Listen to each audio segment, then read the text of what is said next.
got so motherfucking design on right now.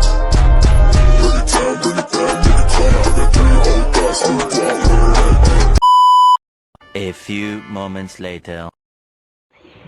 Menika lo Mas kanca-kanca kepengin nyuwun informasi bab anyaman panjenengan.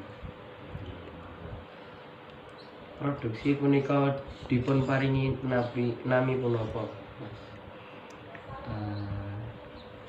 Selama niki nggih kula paringi asma Ataya Parcel. Jadi Ataya Parcel niku suatu napa nggih? Produk anyaman rotan tapi atas nama Ataya Parcel. Jadi logo ini teng mriku. Sampun dangu napa Mas? Panjenengan buka usaha punika. Kirang langkung 7 tahun. Yuswa panjenengan sapunika pinten, Mas? Yuswa kula akhiri 3. Jawi anyaman ingkang dipun produksi punika anyaman punapa kemawon? Nggih macam-macam tergantung napa ingkang badhe dipesen. Nggih bulat, enten sing oval, enten sing kotak. Nggih tergantung sing pesen mawon. Kados pundi langkah-langkah pandemali anyaman, Mas? Langkah-langkah selami pertama kula niku nggih memasarkan priyen teng pelanggan-pelanggan nggih minat napa boten ingkang minat nggih kula paringi hari kersa nggih kandung hubungi mawon.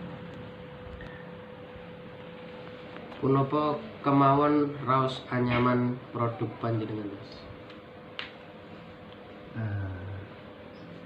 Selama niki nggih semacam-macam boten saged kula jelasaken dalek ingkang macam ingkang kuwatha. Anyaman saged didamel punapa kemawon, Mas?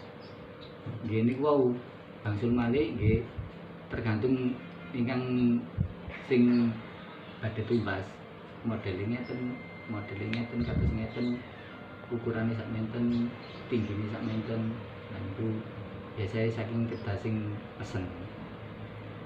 Biasane nipun panjenengan pikantuk order saking pundi kemawon? Selami niki nggih kula memasaraken mawon teng lebete Jombang mawon. Kados mboten nate teng luar Jombang mboten nate. Nipun Mas, kula sak kanca ngapunten panuwun ingkang tanpa panjenengan sampun kersa nampi kanthi sae. Sami-sami nggih. Kepareng nyuwun pamit. Wassalamualaikum warahmatullahi wabarakatuh. Waalaikumsalam.